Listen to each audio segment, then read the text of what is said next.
4 मार्च 2022 को भारतीय रेलवे ने 2 ट्रेनों को एक दूसरे की ओर पूरी गति से आगे बढ़ाते हुए कवच चालित ट्रेन सुरक्षा प्रणाली का परीक्षण किया। कवच प्रणाली की घोषणा वर्ष 2000 में केंद्रीय बजट में आत्मनिर्भर भारत पहल के एक भाग के रूप में की गई है। वर्ष 2022 देश में सुरक्षा और क्षमता वृद्धि को हेतु लगभग 2000 किलोमीटर रेल नेटवर्क को स्वदेशी प्रणाली के तहत लाने की योजना है।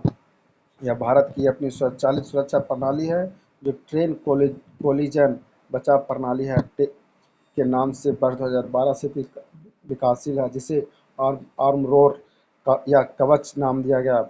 यह इलेक्ट्रॉनिक उपकरण और रेडियो फ्रीक्वेंसी आइडेंटिफिकेशन उपकरणों का एक सेट है जो लोकोमोटिव तथा सिग्नलिंग सिस्टम के साथ साथ पटरियों में भी स्थापित होगा।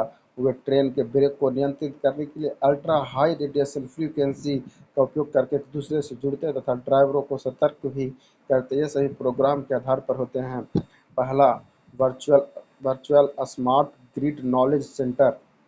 8 मार्च 2022 को केंद्रीय ऊर्जा मंत्री आर.के. सिंह ने virtual smart grid knowledge centre और इनोवेशन पार्क का उद्घाटन किया है। मनेर, हरियाणा में पावर ग्रिड केंद्र के भीतर स्थित virtual smart grid knowledge centre केंद्र सरकार द्वारा शुरू की गई अपनी तरह की पहली पहल है। यह पहला स्मार्ट ग्रिड प्रौद्योगिकियों में नवाचार, उद्यमिता और अनुसंधान को बढ़ावा देने के लिए विश्व स्तर पर उत्कृष्टता के प्रमुख केंद्रों में से एक होगी। एसजीकेसी का लक्ष्य स्मार्ट ग्रिड प्रौद्योगिकियों में नवाचार, उद्यमशीलता और अनुसंधान को बढ़ावा देने और बिजली वितरण क्षेत्रों में क्षमता निर्माण के विश्व स्तर पर उत्कृष्टता के प्रमुख केंद्रों में से एक बनाना है। भारतीय रेलवे का पहला Gatishakti cargo terminal, Gatishakti multi modal cargo terminal (GCT) के संबंध में प्रधानमंत्री के विजन गतिशक्ति रेल मंत्रालय के नीति के अनुरूप भारतीय रेल के आसनसोल मंडल डिवीजन ने थापरनगर में मैथान पावर लिमिटेड की निजी साइडिंग को 10 मार्च 2022 को सफलतापूर्वक शुरू कर दिया गया। यह भारतीय रेलवे में इस तरह का पहला जीसीटी है। मैथान विद्युत परियोजना 2009 में शुरू की गई और वर्ष 2021 में यह विद्युत का उत्पादन शुरू कर दिया गया था। भारत सरकार ने लॉजिस्टिक लागत को कम करने के लिए समन्वित और बुनियादी अवसंरचना परियोजनाओं के निष्पादन हेतु महत्वाकांक्षी गतिशक्ति योजना national master plan for multi modal connectivity plan 2021 में लॉन्च किया गया था। महानदी कोल्ड फील्ड लिमिटेड, कोल इंडिया लिमिटेड की इकाई महानदी कोल्ड फील्ड लिमिटेड ने वित्तीय वर्ष 2021-22 में 15.7 करोड़ से अधिक कोयला उत्पादन करके देश की अग्रणी कोयला उत्पादन कंपनी बन गई। महानदी कोल्ड फील्ड लिमिटेड का गठन 1992 में साउथ ईस्टर्न कोलफील्ड लिमिटेड से अलग कर दिया गया था, जिसका मुख्यालय संबलपुर में है। नैफीड, 9 मार्च 2022 को भारतीय रिजर्व बैंक द्वारा की गई घोषणा के अनुसार नवगठित राष्ट्रीय अवसंरचना वित्त एवं विकास बैंक का निगमन एवं निगरानी आरबीआई अधिनियम 1934 के तहत अखिल भारतीय वित्तीय संस्थान एआईएफआई के रूप में की जाएगी। नैफीड का गठन देश में विकास परियोजनाओं के लिए वित्तीय उपलब्ध कराने वाले संस्थान के रूप में किया गया। राष्ट्रपति ने नैफीड के गठन संबंधी अधिनियम को 28 मार्च 2021 को मंजूरी दी थी। भारत इस्पात उत्पादन में वृद्धि वाला एकमात्र देश। 22 अप्रैल 2022 को वर्ल्ड स्टील एसोसिएशन द्वारा जारी आंकड़ों के अनुसार भारत विश्व के शीर्ष 10 इस्पात उत्पादक देशों में एकमात्र देश है जिसने पिछले साल इसी अवधि की तुलना में जनवरी से मार्च की अवधि में इस्पात उत्पादन में वृद्धि दर्ज की। भारत ने जनवरी-मार्च 2022 के दौरान 5.9% की वृद्धि के साथ 3.19 करोड़ टन स्टील का उत्पादन किया।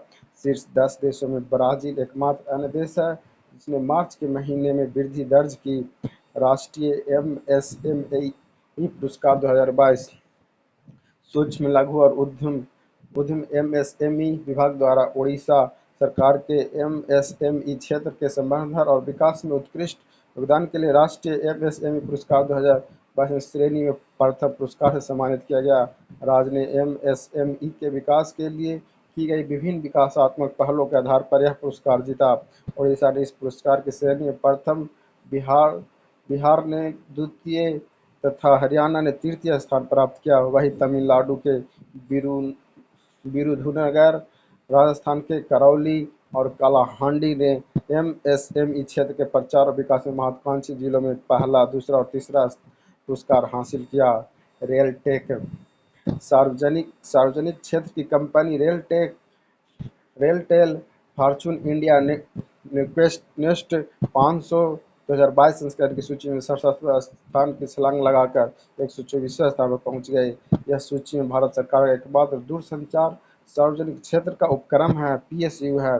रेलटेल देश में दूरसंचार अवसंरचना प्रदान करने वाली सबसे बड़ी कंपनियों में से एक है। वर्णिका 28 मार्च 2022 को भारतीय रिजर्व बैंक के गवर्नर शक्तिकांत दास द्वारा केंद्रीय बैंक की सब्सिडरी भारतीय रिजर्व बैंक नोट मुद्रण लिमिटेड की स्याही बनाने वाली यूनिट वर्णिका का उद्घाटन मैसूर, कर्नाटक में किया। यह मेक इन इंडिया पहल को बढ़ावा देने वाला कदम है, जो यह सुनिश्चित करता है कि बैंक नोट प्रिंटिंग स्याही की पूरी आवश्यकता घर में ही तैयार की जाती है। वर्णिका के उद्घाटन के अवसर पर आरबीआई गवर्नर ने मैसूर में ही भारतीय रिजर्व बैंक नोट मुद्रण प्राइवेट लिमिटेड के लर्निंग एंड डेवलपमेंट सेंटर की स्थापना के लिए आधारशिला भी रखी। सेमीकॉन इंडिया के लिए सलाहकार समिति 6 अप्रैल 2022 को भारत के इलेक्ट्रॉनिक्स और सूचना प्रौद्योगिकी मंत्रालय द्वारा सेमीकॉन इंडिया सलाहकार समिति के गठन की घोषणा की। नवगठित सलाहकार समिति एक संरचित, कुशल और राजनीतिक तरीके से उद्देश्य को आगे बढ़ाएगी और आईएसएम अधिकारियों को आवश्यक मार्गदर्शन प्रदान करेगी। सलाहकार समिति की अध्यक्षता इलेक्ट्रॉनिक्स और आईटी मंत्रालय के मंत्री करेंगे तथा इलेक्ट्रॉनिक्स और आईटी मंत्रालय के राज्य मंत्री इसके उपाध्यक्ष होंगे। इस समिति में वरिष्ठ सरकारी अधिकारी, स्थापित शिक्षाविद के साथ साथ उद्योग और इस क्षेत्र के विशेषज्ञ शामिल हैं।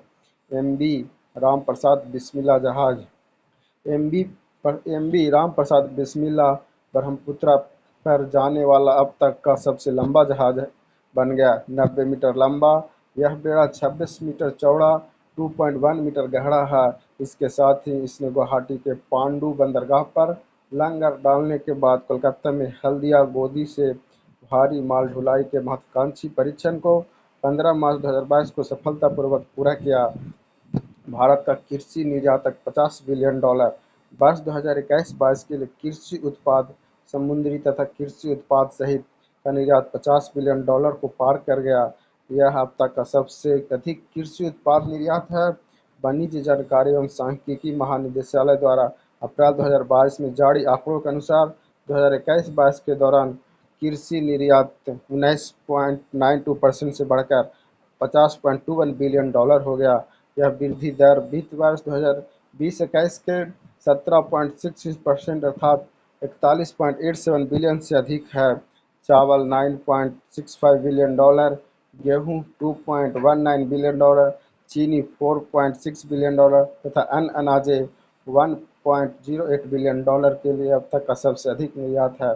गेहूं निर्यात में अप्रत्याशित 273% की वृद्धि दर्ज की गई। इस प्रकार भारत ने चावल के लिए विश्व बाजार में लगभग 50% हिस्सेदारी पर कब्जा कर लिया। रैंप योजना केंद्रीय मंत्रिमंडल ने एमएसएमई के प्रदर्शन को बेहतर और तेज करने के उद्देश्य से ramp rising and accelerating MSME performance योजना को मंजूरी दी है। इसकी शुरुआत वित्त वर्ष 2022-23 में होगी। इस योजना की घोषणा वित्त मंत्री ने केंद्रीय बजट 2022-23 में की है। इस योजना के लिए कुल परिव्यय 6,062.45 करोड़ रुपये है, जिसमें से 3750 करोड़ रुपये विश्व बैंक से ऋण के रूप में प्राप्त होंगे तथा शेष 12.45 करोड़ रुपये की व्यवस्था भारत सरकार द्वारा की जाएगी। यह विश्व बैंक से सहायता प्राप्त केंद्रीय क्षेत्र की योजना है, जिसके तहत सूक्ष्म, लघु और मध्यम उद्यम मंत्रालय से जुड़ी कोविड-19 संबंधित चुनौतियों के समाधान हेतु आवश्यक मदद दी जा रही है।